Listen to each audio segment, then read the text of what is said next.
Welcome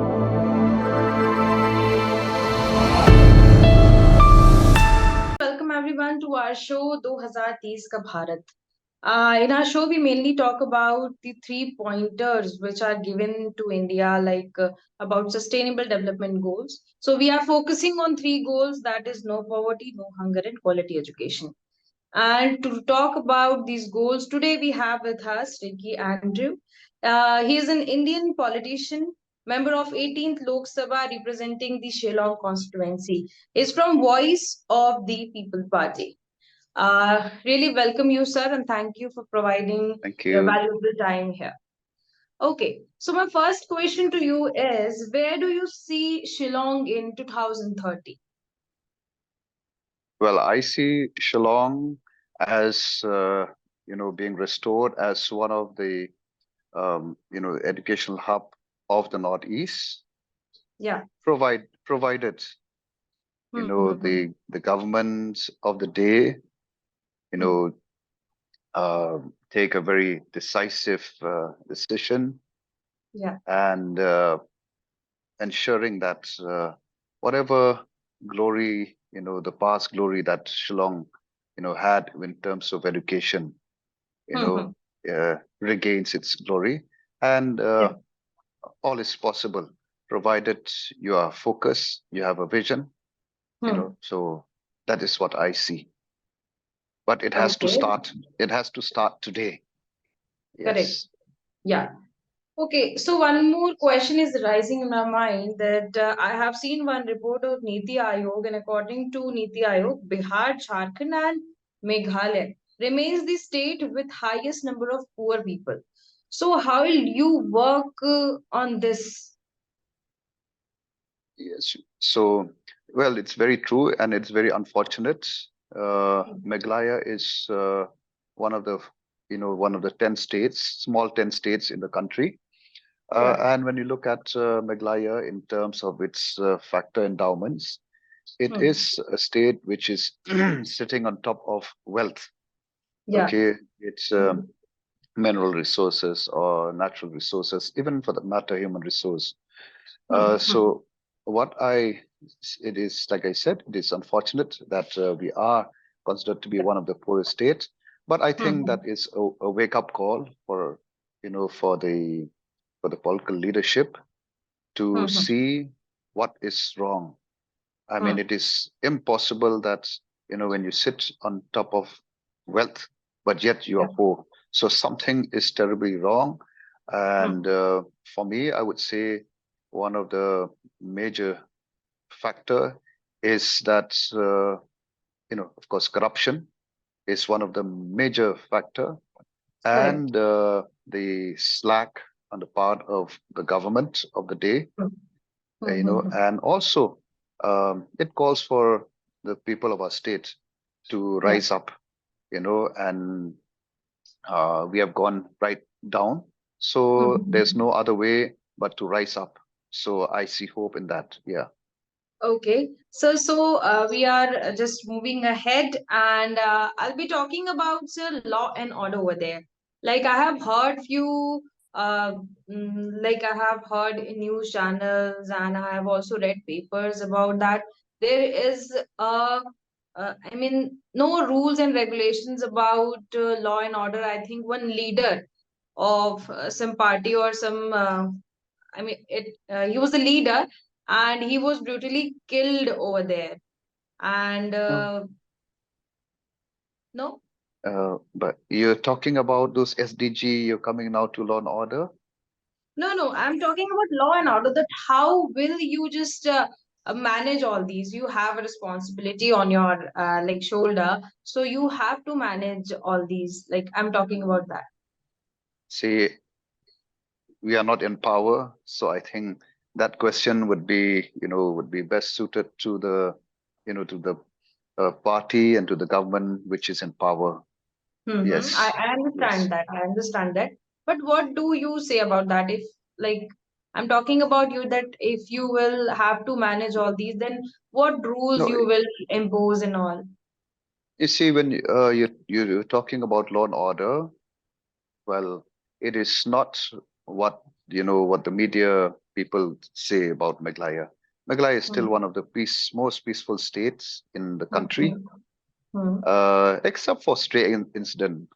And this is happening everywhere. In fact, I'm in Delhi right now, and such incident goes unreported. Many which are even worse than what is happening in the state. So there's no doubt, yes, for any development, there has to be, peace and tranquility must be there. But then, of Yeah. course, Meghalaya is not bad at all in terms of law and order. Yeah, of Yeah, course, it's a beautiful place. It's a beautiful place. I it mean, is. tourists are like always there, always there. I mean, I think 12 months tourists are there. So it's a Yes, very yes. beautiful place, but thing is, it's about the rules and regulations, and sometimes it happens. Okay, you are correct. Then I'm moving to the situations of school in Shillong, particularly. Mm, What do you think that is there any need to just enhance the situations of school over there, or the no, schools are right at their place?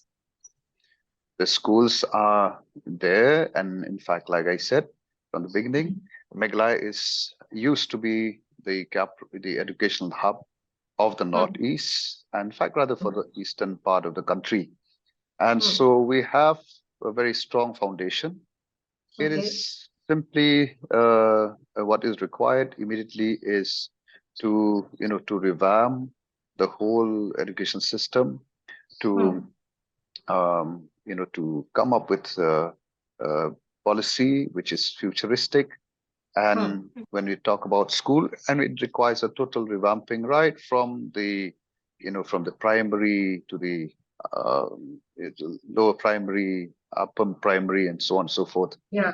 Hmm. And also to stop commercializing of Hmm. education. But once you Correct. start commercializing, then you have all these players, who don't care about education.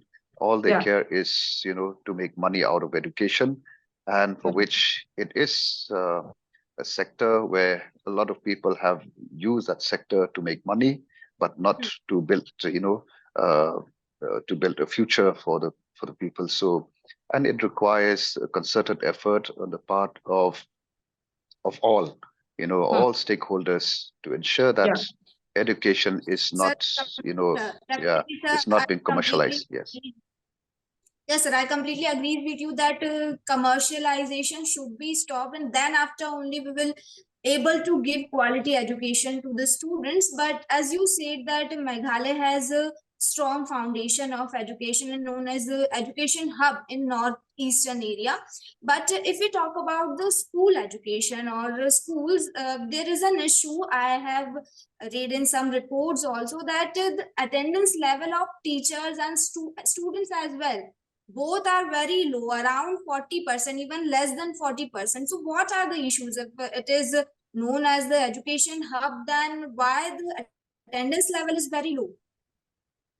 You see, that is the issue which I said, where it requires a concerted effort of one and all, starting Hmm. from, let's say, from the governments, Hmm. then the various private stakeholders, Hmm. to be serious when it comes to education. I mean, Yeah. that I mean, they should mean business in what they're doing, and ensuring that, the uh, infrastructure is in properly in place. Hmm. Teachers are there maintaining whatever the ratio that is required. And so all Hmm. that is required, not just, for example, setting up school, but then with no infrastructure, or even when Hmm. you have infrastructure, as in the case of some government school, where they Hmm. have the infrastructure, but because of, the lack of, for example, I remember Hmm. in one of the government school where there are Hmm. more teachers than students, Hmm. whereas in a private school there are more students than teachers. So Right. what I see is this, in some, for example, in some of the village, you may Hmm. find two, three schools, So it would be much better. A solution would be to club all these schools together, and so that to ensure it's that it runs effectively and efficiently, and making full use of whatever the resource that they have. So that is a solution that I see. Again, I repeat, where in some villages you find no schools, in some villages there are more than 2, 3 schools, both Yeah. government, then some private run, some mission run institution. So if that can be clubbed together, that would be good for, especially in the school and especially in the rural areas. Yes. Yeah. And to So stop, yeah, mushrooming of as you schools, highlighted especially in the urban area. Yeah. Yeah. So as you highlighted the point of government schools and private school here, you have compared both the schools. Like in government school, the number of students is less, the number of teachers are more. And in private school, it's completely opposite. So why people are not why people don't want to send their children to government school? Like, are the government schools not providing quality full education, or what are the problem? Why people don't want to send their children there? Yeah, you just said it correctly. In the government institutions, some of the appointments, I would say, is questionable. That is where I said corruption. When I say corruption, it's not just corruption in monetary terms, but corruption, for example, as in the selection of quality teachers. Teachers who are really dedicated, teachers who see that teaching is their calling, not Yeah. just to get job. So because teaching is one profession, just like nurses or doctors, where there has to be a calling. Don't Yeah. take it as just for the sake of getting a job. So that is where some serious effort, some serious introspection needs to take place. Yeah. Okay. Okay, so when we talk about schools and when we talk about people, there's always one thing in mind that what kind of teachers are there in the school. So if we talk about the government school, there is always an examination for teachers to just teach in school. Like they have to give examination and then they have to enter the government school to teach the children. So when we talk about the private school, there is always a quality check that government school teachers are always in a degraded form. Like if I not about all government school, but if we talk about few government school, the teachers are not up to the mark. There's always a question in their face that how they will teach students, and I have seen various videos. I'm not talking about simply of Shillong or Meghalaya. I'm talking about whole India. I've seen videos where teachers are not able to spell the spelling of apple. So it's a big question about the government teachers and how they are teaching students and how the government is appointing them to teach the children. So how will India work on this point? So I'm like it's a little bit a worried point over here that how will India just gain the marks in government school criteria? See, that is where, this is a problem, I think, not just in the state of Meghalaya, Yeah, across across the India. nation. Hmm. Yes, and so some mechanism has to be devised to really ensure and to check that, the teachers, are appointed through, through the right process. Yeah. And, but at the same time, um, what I see is that you know we should ensure that whenever a policy is being adopted or policy is contemplated, I Hmm. think we must ensure that in a country like India, which is so diverse, Hmm. okay, so there is a diversity, for example, across the Yeah. country. And so keeping in mind that diversity, I think some uh, we must ensure that, uh, for example, Northeast cultural, there's a lot of cultural, Yeah. diversity compared to the rest of India. So keeping all that in mind, you should, Yeah. policy has to be framed in such a manner that you give freedom, you give the liberty to the different region or different state to come up with their own policy. Uh, Correct. Even, for example, in selection of teachers, for example, in a state like Meghalaya, where when we have, like, for example, the JNV school, right? Yeah. So where you have teachers who do not even know the language of the state. So it Yeah. would be good if you appoint teachers who know the also the language of the state, who know the culture of the state, so that Correct. when they stand before the children, at Hmm. least they know the background, they know the culture. So, Correct. and connecting with the students would be much easier than, Yeah. sending someone who has no idea about the culture, the cultural values of the state. So, I mean, those are some things that need to be looked into. So, any kind of uniformity especially in a country like India, is not Yeah. good. So, or in other words, centralization that we are seeing today, this move towards centralization of everything, this is going to be Correct. devastating for the future, Yeah. be it in education, be it in many sector. Correct. Correct. So, especially in the field of Definitely. education, yes. One more and last question to you, sir, because we have to end it early. Last question is, I have read an article that migration in Meghalaya is the cause of degradation. Do you agree with this point? Like people Migration of are what? degradation of development. If we talk about particularly Meghalaya, people from Bihar, people from Jharkhand, people from West Bengal are there. They are migrating from their own state and they are just living in Meghalaya. And due to this, the employment criteria, or we can say the real, the core Meghalaya is losing its presence. I have read an article.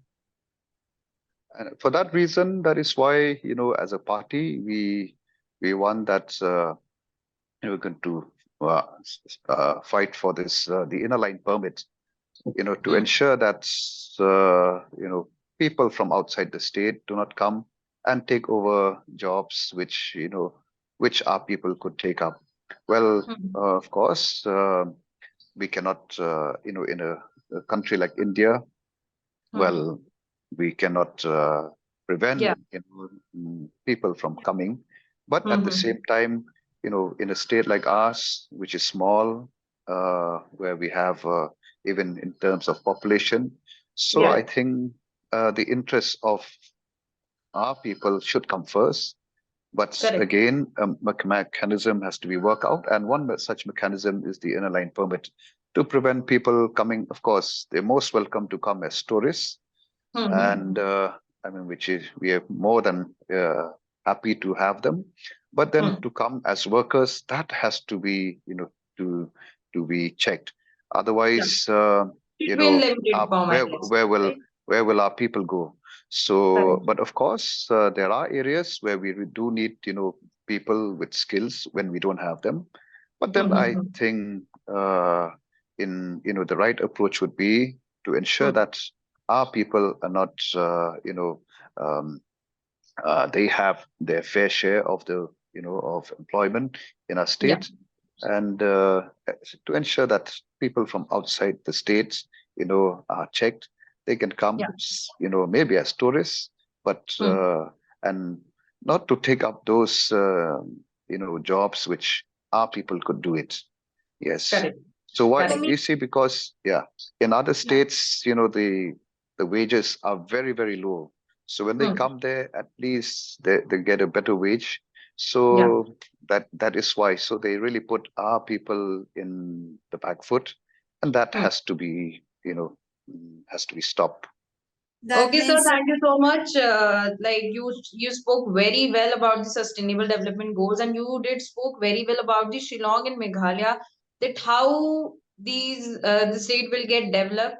And of course, the Shillong is a very beautiful place, and you also told that the tourists are always there. And I think what you spoke about, that how will be Shillong in 2030, I think this will be fulfilled, and I think you will contribute to this also. So very thankful to you for providing this time, and Yeah, I think Shillong will be the most beautiful place in 2030, and you will be contributing to it. Thank you so much. Thank you so much, sir, thank for you, your thank valuable you, time. thank you, Thank Yeah, you. thank you, Rasa thank you. grateful that you gave us a time.